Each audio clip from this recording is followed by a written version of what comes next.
It is 6:08 a.m. on Friday, the 22nd of July, 2022. Happy birthday to my grandpa, Ignacio Eclevea Torres, who's dead. He would have been 98 years old today. He died when he was 74, and that's around the time like people in my family die. I know people in my family don't like it when I say that, but but it's true. But you know what? Grandpa, he liked his Winston cigarettes. Oh, yeah. And he liked his warm Budweiser starting at around, 10:30 in the morning. Normal time.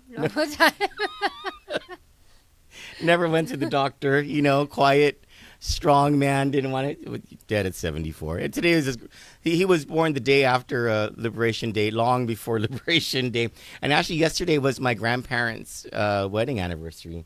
I think it would be like 76 or 77 years. They were married in July 21, 1946. They had my dad in June 2nd of 1947. And then years and years and years and years and decades later, I came along. Anyway, when we come back, sorry for the riff. When we come back from this short commercial break, we'll bring you the top stories from Kandit and the Guam Daily Post. As a defense attorney, I've represented many people who, if they weren't poor or they had received a higher education, may have taken a different path. As senator, I will propose a scholarship for those whose struggles are less academic and more financial. Let's keep our university full, not our prison. I'm Thomas Fisher. I not only approved this message, I wrote it.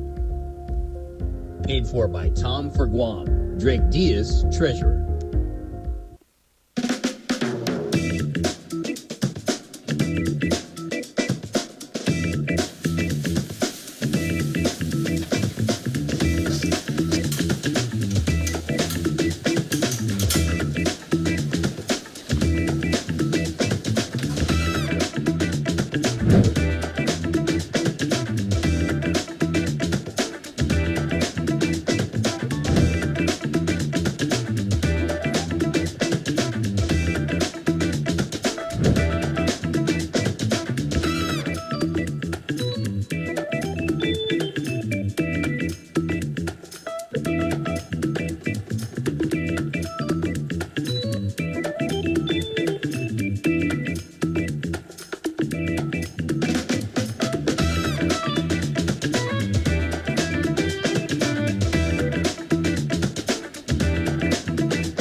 When our political forefathers and foremothers laid the foundation for the Commonwealth, they dreamed of greater opportunities for our people.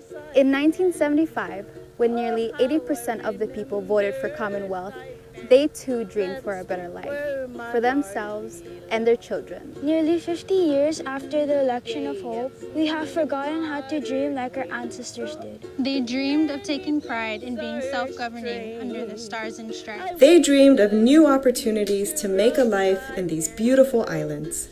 Today, abandoned buildings remind us of foreign investors who rushed in to make a quick buck, who then left us with empty buildings, monuments to forgotten promises. We feel shame for a Commonwealth administration that's being investigated for corruption. If we are to be the islands of hope and opportunity that our forefathers dreamed of, if we are to regain our pride in being self-governing under the stars and stripes, we need to be courageous enough to dream again. In the coming weeks, we will share with you our dreams for our beautiful islands. My running mate, Layla Fleming Staffler, and I will also share with you our plans to turn those dreams into reality. Layla and I invite you to make this journey with us. We humbly ask for your vote. Let's make our collective dreams a reality in the Sablon Staffler administration. By doing so, we will bring back pride in our Marianas.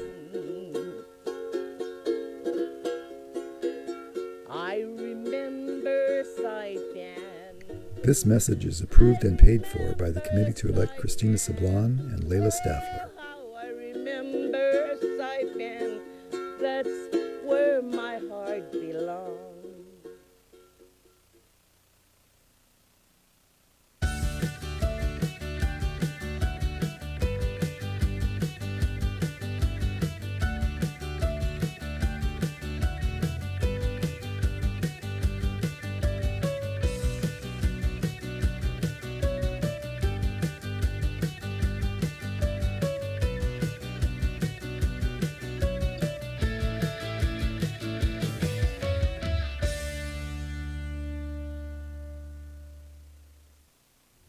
In Kandit's top story, the Democrat candidates for lieutenant governor went at it in a lively debate presented by Kandit, The Point, and the Guam Daily Post Wednesday night. Lieutenant Governor Joshua Tenorio said he and his running mate, Governor Lulian Guerrero, are the team voters should choose because of the experience they bring and their record of accomplishment.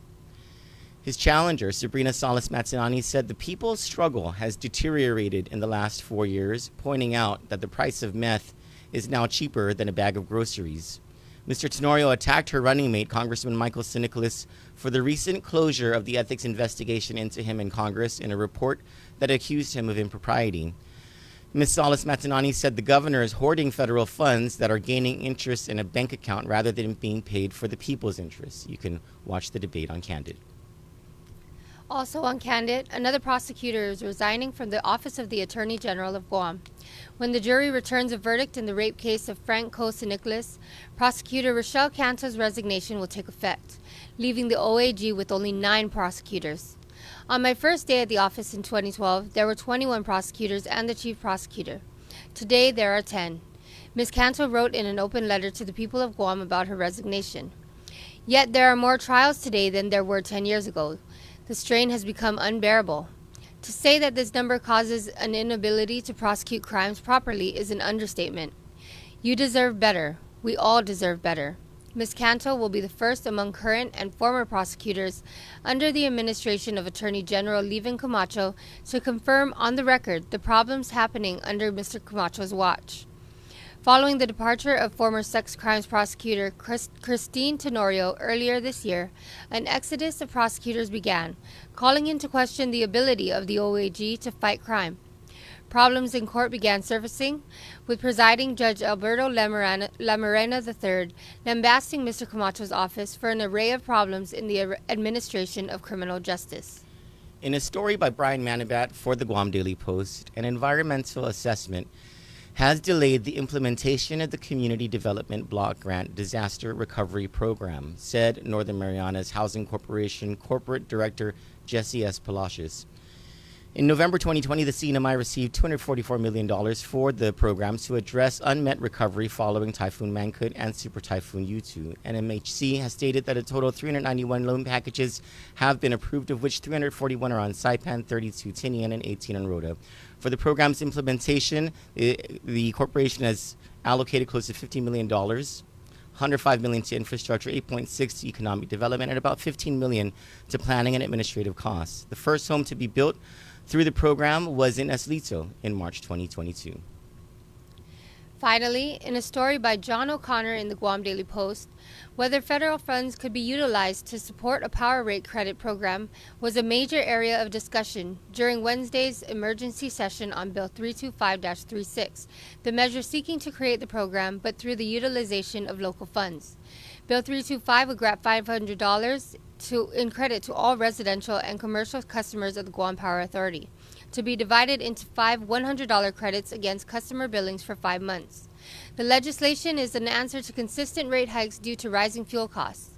The credits are to be funded through an appropriation from the general fund, which is now projected to end the fiscal year $99.4 million above projections. The governor's administration has stated that ARP funds under her discretion, coronavirus, state, and local fiscal recovery funds, cannot be used for the power credit program contemplated in Bill 325. Department of Administration Director Edward Byrne essentially maintained that position Wednesday. Senator James Moylan brought up a stimulus program for ratepayers in the Commonwealth of the Northern Mariana Islands, which used federal funds from the ARP. those are your top stories from Kandit on the Guam Daily Post so far this morning. Of course, we have our agenda for the news today. But first, did you go to the parade? Did you take your kids to the parade? I did not. It was raining too hard. Actually, Claire was sick. Is she okay? Yeah, she's okay. Kimmy's sick now Claire too. and Kimmy are her daughters. So yeah, I didn't go to the parade because I never go to the parade. But I did see the Dedito float pass by.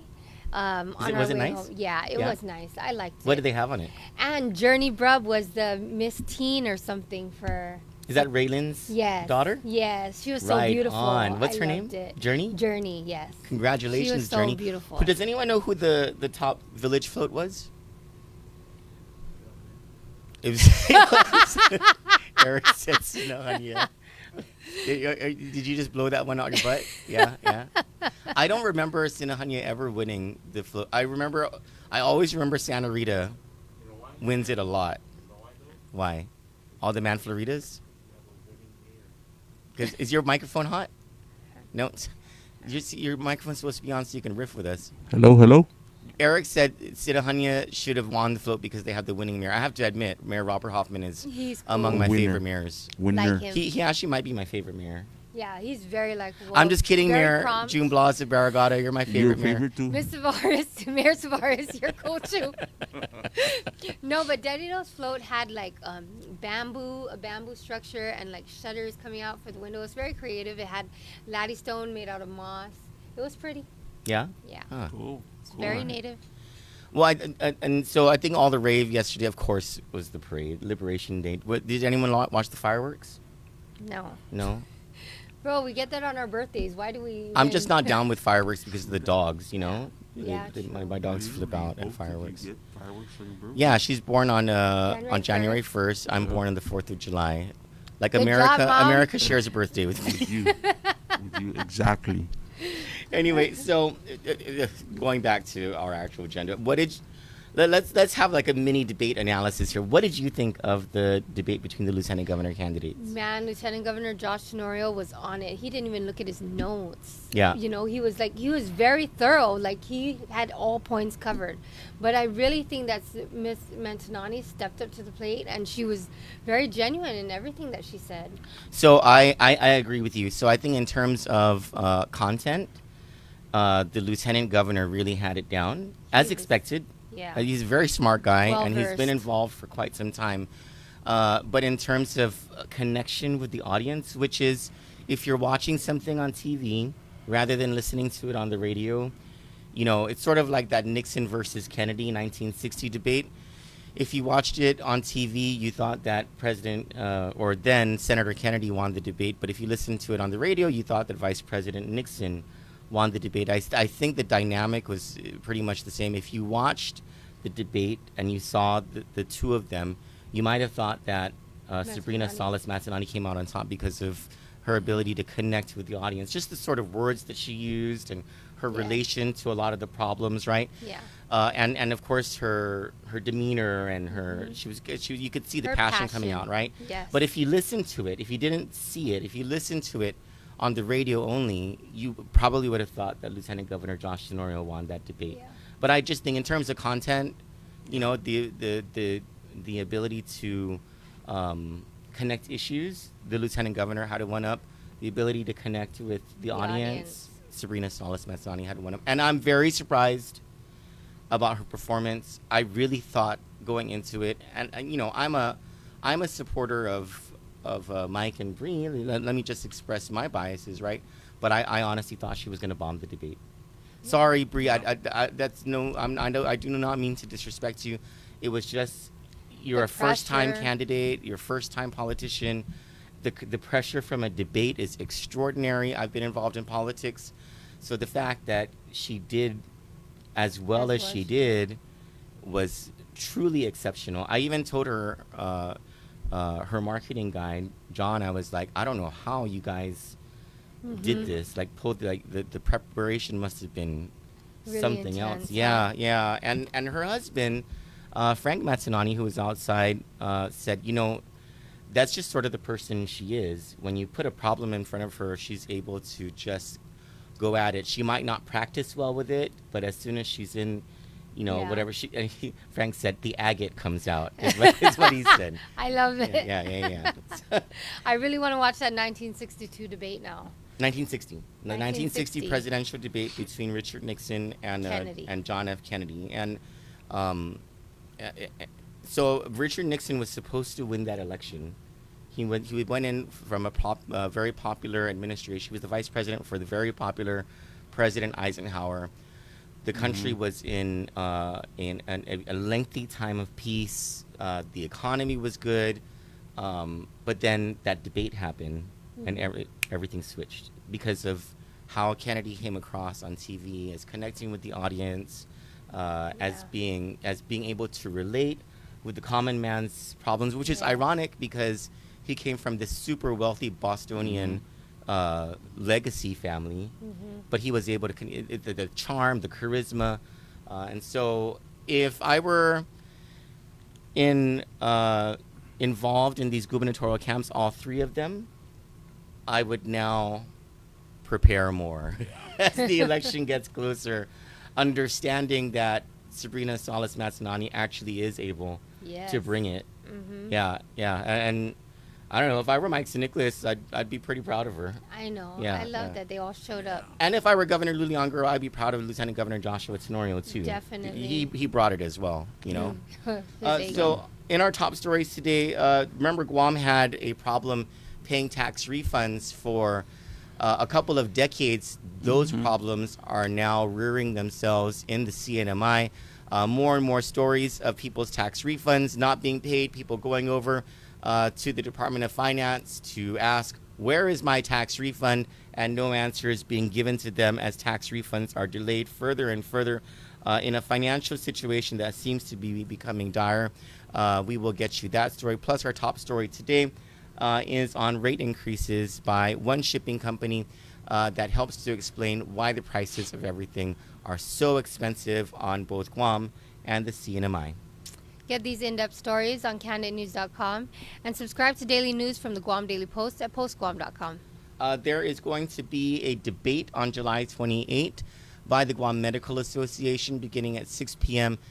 at the Hilton Guam Resort and Spa. Kandit, of course, will be covering it live. And as a special treat, Dr. Ron McNinch, Ray Gibson, and I will be commentators on that live show. I know Eric and Zach are really excited about producing this show. What do you call it? Is it a live feed or something? What do you guys call it? Live remote. Live remote. A live remote of Kandit over at the Hilton Guam Resort and Spa on July 28th. Beginning in August, Saturdays with Sally Aquino, a Filipino talk show that we will begin here at Kandit. And we're so happy and proud to have Sally Aquino come on board with us. Now we ask if you would join us in turning your attention to Cousin Ray Gibson's The Point on 93.3 FM The Point and on Facebook Live at The Point Guam. For Kandit News, I'm Troy Torres. And I'm Danielle Baza. Have a wonderful morning.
Jones Act is a 1920 law justified on national security grounds as a means to bolster the U.S. maritime industry.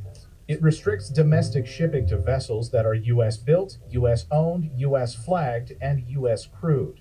However, this law boosts cost by banning foreigners from competing and forcing Americans to purchase ships that are up to 8 times more expensive than those built in other countries. The result is higher transportation costs. Shipping oil from Texas to the Northeast, for example, costs 3 times more than importing oil from Africa.